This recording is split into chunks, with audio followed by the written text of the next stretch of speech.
So you finally said, I'm just going to get a raised bed.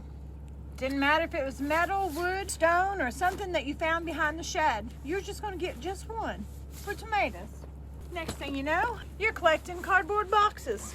Now, I don't care what it's made of, because the material, that's not the point. The point is, you framed that soil. The second that you put borders around that dirt, it stops being dirt.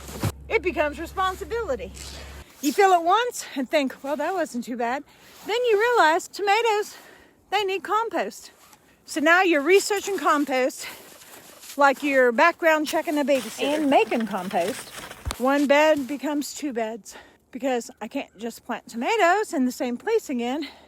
Two becomes three because I need a pollinator strip. Three becomes, well, if I'm doing this, I might as well do it right. You said yes to one bed. And all I'm doing is showing you the natural consequences. Next thing you know, you're explaining soil structure at a cookout. You didn't plan this. You're casually using the phrase microbial activity. You didn't plan this. You just wanted some fresh salsa. And now, you're building living soil. It doesn't matter if it's cedar. Doesn't matter if it's galvanized. Doesn't matter if it's something your uncle welded together in 1994. The moment you frame soil, you step into stewardship. And you're going to love every single second of it. Go ahead. Build the bed. Just don't say, I didn't warn you.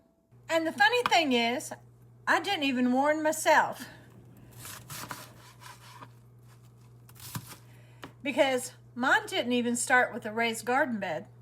It started with one of those little 2x3 plastic greenhouses, and it wasn't even mine.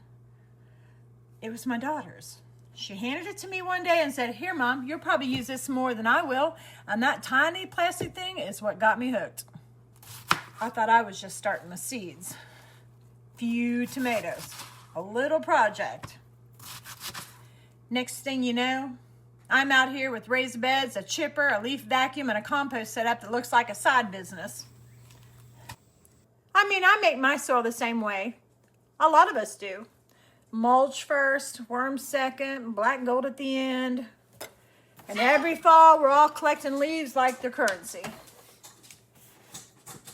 I posted something the other day, and someone says, you're trying too hard. My tomatoes thrive on neglect. I make my organic soil with a chipper, a worm farm, and I had to laugh because I literally do the same thing. You know, that's the thing about us gardeners. We all swear we're the simple gardener. Meanwhile, we're running full-scale soil operations in the backyard or in our dining room. You don't plan to become a compost person. You don't plan to start saying microbial activity. But once you frame soil, something shifts. You start seeing your yard differently. You start seeing waste differently. You start seeing yourself differently. So if you're thinking about building that first raised garden bed or buying that tiny little plastic greenhouse, go ahead. Don't say I didn't warn you, but it will be the best thing that you ever did.